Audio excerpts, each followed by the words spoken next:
एक मुलाकात ऐसी शख्सियतों के साथ जिन्होंने दिया है अपने जीवन को एक नया मुकाम। रूबरू कराएंगे ऐसी कुछ हस्तियों के साथ एक खास शख्सियत के साथ मुलाकात जयदेव पटेल के साथ नंबर 1 इंडिया न्यूज पर रात। नमस्कार, आप देख रहे हैं नंबर 1 इंडिया न्यूज में हूं आप सभी के साथ जयदेव पटेल और आज एक खास शख्स के साथ मुलाकात प्रोग्राम में बात करेंगे। आज हम बात करेंगे राजस्थान के धौलपुर में अनुसूचित जाति की महिला के साथ गैंगरेप मामले में कंफ्यूजन नजर आ रहा है। राजस्थान सरकार के मंत्री प्रताप सिंह खाचरियावास ने कहा कि दोषी कोई भी हो बख्शा नहीं जाएगा, लेकिन जिस धौलपुर में कांड हुआ वहां के विधायक गिरिराज मलिंगा कह रहे हैं कि रेप नहीं हुआ है, आपसी रंजिश का मामला है, जबकि पुलिस ने रेप को लेकर एफआईआर दर्ज की है। आरोप है कि अनुसूचित जाति की महिला से कुछ दबंगों ने उसके पति और बच्चों के सामने हैवानियत दिखाई। आरोप है कि दबंगों ने महिला के पति को बेरहमी से पीटा। 15 मार्च को ये वारदात हुई थी, जिसके बाद से सभी आरोपी फरार हैं। हैरान करने वाली बात यह है कि पुलिस के पास अभी भी कोई जवाब नहीं है, ना तो गिरफ्तारी हुई है, ना किसी तरह का कोई इन्वेस्टिगेशन सामने आया है कि वो लोग कौन थे, क्या वजह थी। लेकिन देखिए कंफ्यूजन है। कांग्रेस के दो नेता दो तरह के बयान देते हैं। एक नेता कहते हैं कि जिसने रेप किया है उसको बख्शा नहीं जाएगा, दोषियों के खिलाफ कार्रवाई होगी कड़ी से कड़ी। तो वहीं जो इलाके के विधायक हैं वो कहते हैं कि भाई आपसी रंजिश का मामला है, रेप तो हुआ ही नहीं है। तो आखिर इतना कंफ्यूजन क्यों है?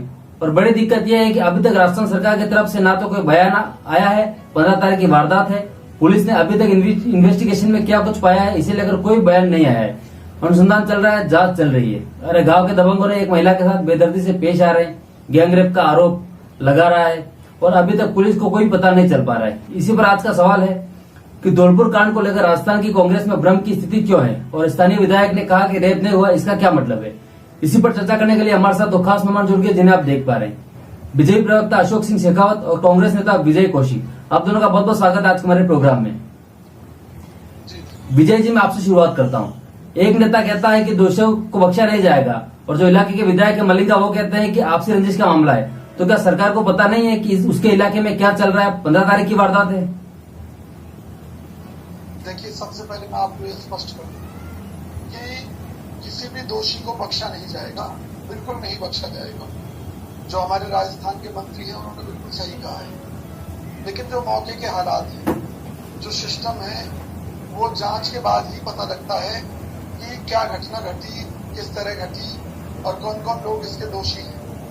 एफआईआर का मतलब प्रथम सूचना रिपोर्ट है, जो पीड़ित परिवार ने जो सूचना पुलिस को दी है उसके आधार पर जांच चल रही है।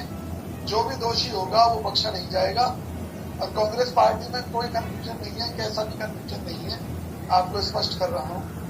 जहां तक विधायक की बात है तो स्थानीय विधायक स्थानीय लोगों से बातचीत करते हैं और उनके पास दोनों पक्षों की बातें आई होंगी, तब उन्होंने उसके आधार पर कहा होगा कि गैंगरेप नहीं हुआ है।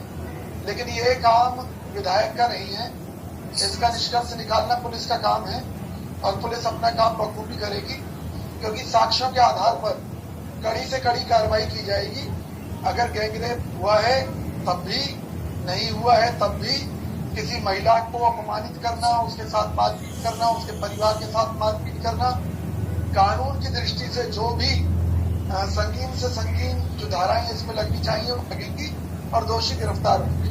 जी विजय जी, लेकिन आपके हिसाब से ये अपनी आपसी रंजिश का मामला है या महिला के साथ गैंगरेप का मामला है?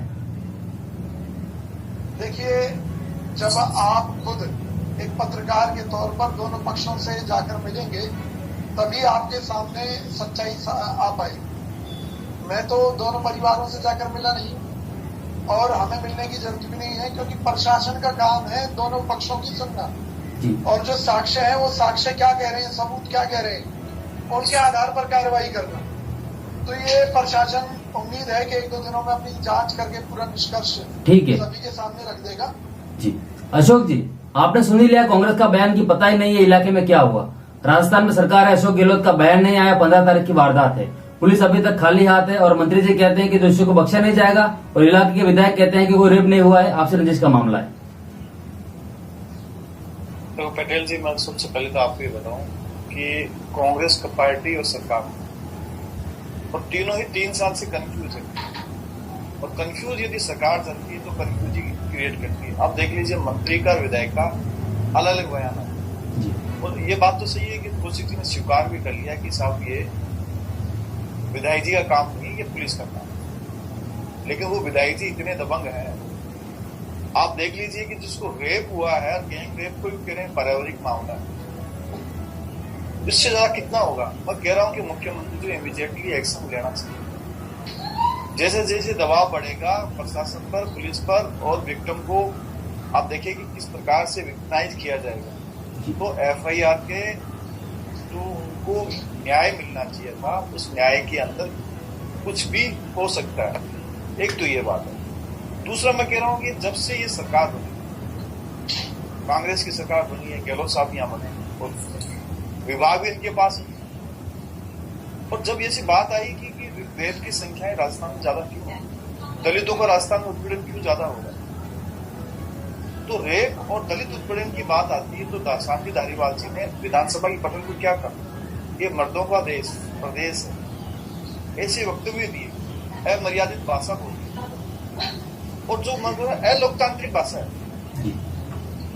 जो महिलाओं को, नारी को नीचे दिखाने का काम करने वाली भाषा है। इससे आप सोच सकते हैं क्या उनकी सोच है। और डीजीपी ने उससे पहले क्या कहा था, साल भर पहले, जो मुकदमे पूरे भारतवर्ष में सबसे ज्यादा मुकदमे बलात्कार के राजस्थान में दर्ज हुए, तो उन्होंने कहा 40% जो महिलाएं वो झूठे मुकदमे दर्ज कराती है और उसको कोर्ट मुख्यमंत्री से खुद नहीं किया। तो इनसे क्या आस की जा सकती है कि सरकार कैसे चलेगी?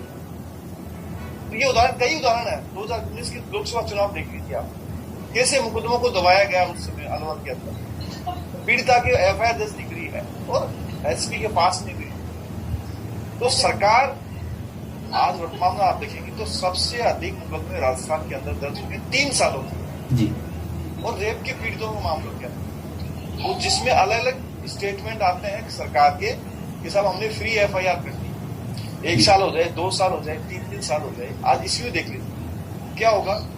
तो कुछ दिन पहले आप विधायिका का देख लीजिए, विधायक साहब ने किस प्रकार से एक पुलिस वालों को वीडियो आया, ऑडियो आया और उसको कैसे धमका रहे, कैसे बुद्धि गालियां दे रहे। पुलिस यदि संरक्षित नहीं है, उनको भी यदि संरक्षण नहीं मिल पा रहा सरकार का, तो आप कैसी आज न्याय की आस कर सकते हैं? ठीक है। और जहां तक मैं कह रहा हूं कि राजस्थान के अंदर फास्ट ट्रैक कोर्ट है, 54 के लगभग फास्ट ट्रैक कोर्ट है। यदि उनका टोटल आंकड़ा निकाला गया तो डिस्पोजल कितना आया, 2.84 के लगभग आया। ये विधानसभा के अंदर आंकड़े सरकार के द्वारा दिए। तो ये कहते हैं सब महिलाओं के लिए हम काम कर रहे हैं। दूसरा मैं बात बताऊं, जैसे निर्भया फंड आया इनके पास, निर्भया फंड का इसका यूज ही नहीं किया इन लोगों ने। वो सीसीटीवी कैमरे जो थे वो पता नहीं उनका घपला करके कागजों में चल गए। ये तो मैं कह रहा हूँ सिटी की बात, ग्रामीण की तो बात ही लगी जी। और बेटी बचाओ बेटी पढ़ाओ का जो बजट आया उसमें से तो ये 40% ही खर्च नहीं कर पाए। तो आज इनसे क्या की जा सकती है? ठीक है सर, जरूर की जा सकती है। विजय जी बोलने में वापिस, अशोक जी वापस आता हूँ मैं आपके पास। विजय जी, बीजेपी क्या चाहती है, सवाल ये नहीं है। हम आम जनता है, हम प्रशासन की तरफ देखते हैं कि इन्वेस्टिगेशन हो, कार्रवाई हो। नाम जब 6-7 लोगों का नाम महिला ने लिया है, गांव के लोकल लोग हैं, पुलिस को इतना टाइम क्यों लग रहा है, किसी को उठाने में, इन्वेस्टिगेशन में इतना टाइम क्यों लग रहा है? 15 तारीख की वारदात है और आज 20 तारीख हो गई है। देखिए, हमने मोदी सरकार से कई बार आग्रह किया है कि देश में ऐसा कानून बनना चाहिए कि एफआईआर दर्ज करते ही दोषियों को फांसी दे देनी चाहिए, या फिर अगर जो वर्तमान में सिस्टम है उसके हिसाब से हमें चले तो उसको हमें फॉलो करना ही चाहिए। वो सिस्टम ये कहता है कि मुकदमा दर्ज होने का अर्थ ये नहीं है कि तुरंत जो है किसी को फांसी दे दी जाए। अगर दोषी फरार है तो उन्हें ढूंढने में समय तो लगेगा ही। इनके मध्य प्रदेश में अगर रेप पीड़िता आरोप लगाती है और दोषी फरार रहते हैं महीनों तक, तो इनके कानों पर क्यों नहीं रहेगी? राजस्थान में ये कहते हैं कि रेप की जो दर है वो सबसे ज्यादा है। वो इसलिए ज्यादा है क्योंकि हमारे यहाँ सुनवाई है। हमारे यहाँ महिलाओं को जाते ही तुरंत उनकी शिकायतों पर मुकदमे दर्ज किए जाते हैं। भाजपा शासित राज्यों में धक्के देकर भगा दिया जाता है। हरियाणा के कितने उदाहरण दे दूं जहाँ थानों में बैठकर महिलाओं ने जहर खा लिया, आत्महत्या कर ली क्योंकि उनकी शिकायत पर सुनवाई नहीं हो रही थी। उत्तर प्रदेश में ऐसे कितने ही मामले हैं, मध्य प्रदेश के कितने ही मामले हैं। तो मुद्दा यह है कि उंगली उठाने में ये लोग बहुत चतुर हैं, भ्रमित करने में। अब सरकार का काम है फास्ट ट्रैक अदालत, मान लीजिए एक सिस्टम बनाना। अब ये कह रहे हैं उन फास्ट ट्रैक अदालतों में जो अपेक्षित न्याय है वो नहीं मिला, तो क्या उसमें गहलोत जी बैठ जाए? क्या गहलोत जी वहां मतलब डंडा लेकर न्याय करने लगे? तो सिस्टम है, सिस्टम के हिसाब से चलेगा, संविधान के हिसाब से चलेगा। भाजपा अगर अपने तरीके से चलाना चाहती तो सबसे पहले उत्तर प्रदेश में लागू करे, सबसे पहले मध्य प्रदेश में लागू करे। ठीक है सर, आपका जवाब ले लेता हूं मैं। अशोक जी क्या कहेंगे आप, कांग्रेस के नेता जो कह रहे हैं उसको लेकर?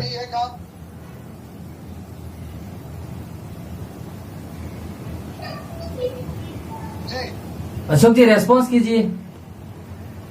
देखो कि इन्होंने कहा कि फास्ट ट्रैक कोर्ट खुल गई है, गहलोत साहब इसका विस्तारण नहीं कर सकते, ये तो कोर्ट का काम है, भी कहते हैं कोर्ट का काम है।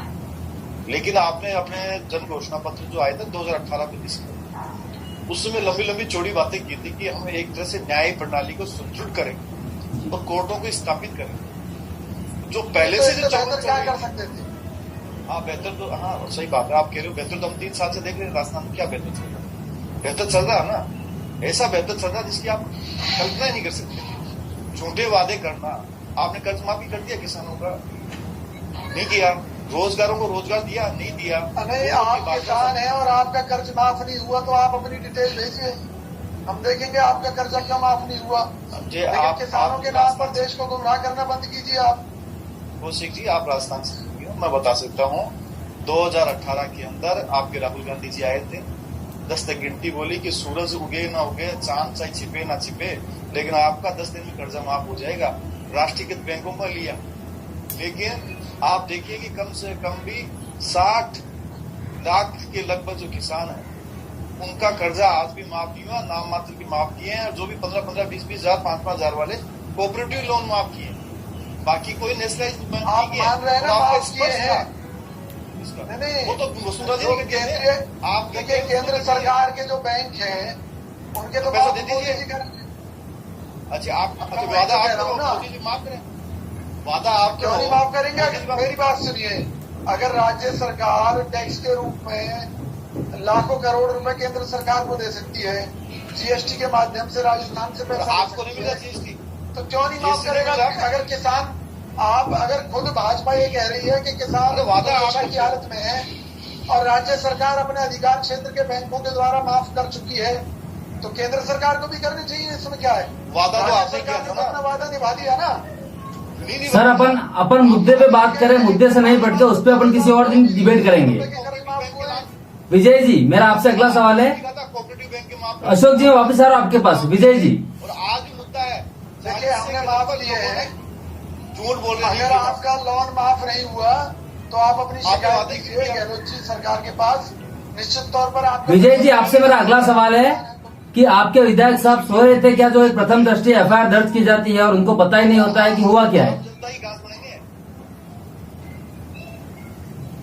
हाँ पटेल जी, मैं देखो इस बात पर आता हूँ, चलो सब्जेक्ट का इसके हिसाब था, लेकिन मैं कह रहा हूँ कि यदि मंत्री का बयान ये आता है, खासियावाद जी का बयान आता है कि साहब इसमें दोषी है, पुलिस काम करेगी, और विधायक का दूसरा कंडेंस आता है कि वहां के लोकल विधायक, यदि उस पर दबाव डाल रहे हैं तो इमीडिएटली मैं कह रहा हूँ कि संज्ञान में मुख्यमंत्री जी को लेना चाहिए और लेकर के इसको मामले को अपने संज्ञान में लेकर के, और क्योंकि महिला से संबंधित है, उनके बच्चों के सामने, पति के सामने यदि इस प्रकार की घिनौनी हरकत होती है, गैंगरेप होता है और तमंचे के ऊपर लेकर के, तो मतलब इससे बड़ा कुछ नहीं। जी विजय जी आपसे मेरा ये सवाल है कि वापिस आ रहा अशोक जी आपके पास, कि आपके विधायक साहब सो रहे थे क्या, जो प्रथम दृष्टि एफआईआर दर्ज की जाती है और उनको पता ही नहीं होता है कि हुआ क्या है? मैंने कहा कि विधायक का इसमें क्या रोल है? विधायक हर थाने में कितनी एफआईआर दर्ज होती है उनका रिकॉर्ड थोड़ी ना रखते हैं। सर विधायक उस एरिया के हैं, उस इलाके के हैं, उनकी जिम्मेदारी बनती है। जब पीड़ित पक्ष या जिनके खिलाफ मुकदमा दर्ज हुआ है, जब उनको लेकर कोई बात समाज के बीच में आती है, तब इस तरह के मुद्दे विधायक के संज्ञान में आते हैं। और मैं तो ये कहता हूँ, बड़ी सीधी सी बात है, ना विधायक को कोई हक है, ना मंत्री को कोई हक है। प्रशासन की जिम्मेवारी बनती है कि कोई भी उनके पास आता है अपना दुख दर्द लेकर, उस पर मुकदमा दर्ज करें, इन्वेस्टिगेशन करें, सबूत जुटाएं। मुझे जानकारी मिली है कि इस मामले में कोई वीडियो भी बनी है, तो उस वीडियो को भी कब्जे में लेकर उसके आधार पर भी जांच होनी चाहिए। और अगर गैंगरेप हुआ है तो निश्चित तौर पर ऐसे लोगों को फांसी दी जानी चाहिए।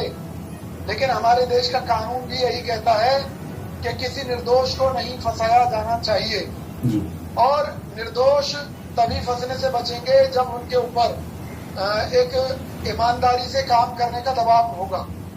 तो निश्चित तौर पर मैं आपको विश्वास दिलाता हूं गहलोत सरकार में अफसरों को पूरी छूट है कि वो बगैर जोर दबाव के काम करें, जो दोषी है उनके खिलाफ कार्रवाई करके उन्हें जेलों में भेजें और निश्चित तौर पर इस मामले में भी इंसाफ होगा। मैं आपको विश्वास दिलाता हूँ। ठीक है, अशोक जी सिर्फ इतना कह देने मात्र से हो जाता है कि भाई गलती है बस और निकलने की कोशिश कर रहे हैं? एक तो इन्होंने कहा कि अफसरों को छूट है। आज जरूर अफसरों को छूट है अपने ही आदमियों को अंदर डालना और 2-2 महीने तक होटलों से सरकार चलाना और उनको आपको हरियाणा के अंदर कैद कर ले, वो कैद हो जाते हैं और उनके आजू बाजू राजस्थान की पुलिस घूमती रहती है। तो अफसरों को छूट तो ये दी हुई। और दूसरा मैं कह रहा हूं कि यदि मंत्री जी का बयान आ गया और विधायक जी आप देख लीजिए यदि स्टेटमेंट गलत दे रहे हैं और यदि मीडिया में आकर दे रहे हैं तो और उससे बड़ा क्या होगा।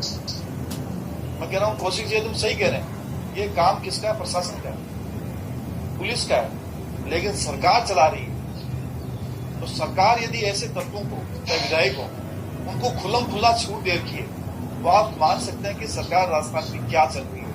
मतलब ऐसे संवेदनशील मामले के अंदर फटाफट आपका प्रतिक्रिया दे देंगे। जी इससे ठीक बड़ा है। कोई नहीं होगा। मतलब लोकतंत्र में आप जीत के जरूर आ सकते हो लेकिन एक क्षेत्र के अंदर इन महिला वो जो महिला है वो पूरे देश की और वो दलित समाज से आती है और उनके कुंठित से देखिए आप और उससे मैसेज क्या जाता है? मैसेज गलत जाता है, सरकार के प्रति गलत जाता है और आम लोगों में धारणा गलत बढ़ती है। विधायक के प्रति बढ़ती, चाहे हमारा विधायक हो, कांग्रेस का हो, चाहे कोई दूसरा विधायक हो, धारणा भी गलत बढ़ती है। बिना इन्वेस्टिगेशन के कुछ पड़ताल के किसी तथाकथित किसी बात के आधार पर ऐसे स्टेटमेंट देना गलत है। जी आप ठीक है सर, के अंदर हो सकते हो कि आपको समय का सर अभाव है, आपको मुझे यहीं रोकना पड़ेगा। आप जो ना नंबर 1 इंडिया न्यूज़ के लिए समय निकाला उसके लिए आपका